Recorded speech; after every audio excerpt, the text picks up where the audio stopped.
7:45 this morning, the long ordeal was over.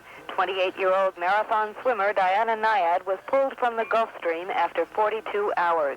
Her tongue swollen, her lips cracked and blistered, jellyfish stings on her neck and shoulders. She still had 80 miles to go when the Cuba-to-Florida swim was abandoned. The 52-foot fishing boat, Follow the Sun, which is bringing Diana in, is long overdue at Oceanside Marina, just north of Key West, where an ambulance and customs officials are standing by to speed her to a local hospital.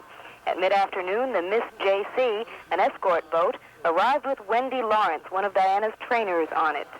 After all the time we'd been in the water, we were very far off course, and that Diana was swimming real strong, and it wasn't Diana at all.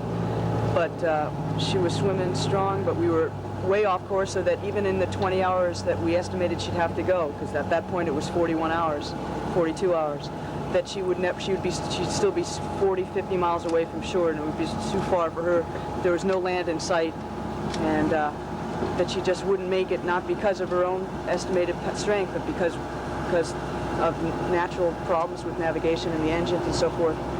In other words, everything but Diana, we just weren't going to make it. The crew claims mechanical and navigational problems canceled the record swim, and that Diana could have completed what was to have been her last marathon effort if her $42,000 shark cage was not so far off course. Beverly McFarland, Channel 4 News in Key West. Problems plagued the Cuba-to-Florida swim of Diana Nyad from start to finish. Diana was pulled out of the water at 7:56 Tuesday morning, 42 hours after she began the swim at Puerto Grosso Beach in Cuba. A mid-ocean transfer was called for at 6 this evening when her rescue boat hit a reef, and the 28-year-old swimmer, shaking and exhausted after her long ordeal, was lifted onto a press boat. Trainers said toward the end of the swim she was actually being pushed back toward Cuba by the Gulf Stream. I could have never imagined before I started how difficult this was going to be.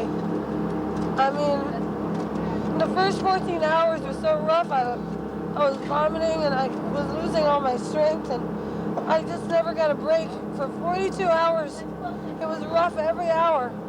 We had 7-foot swells, they said. My navigator just computed it, and he said I swam 99 miles. If we could have gone on the right course, I would have made it, you know. And I wanted to walk up on the Florida coast so much. It was a fantasy that kept me going. But I did my best. I didn't give up. At Oceanside Marina, just north of Key West, Diana was helped off the boat and rushed by ambulance to Florida Keys Memorial Hospital. Beverly McFarland, Channel 4 News, Key West.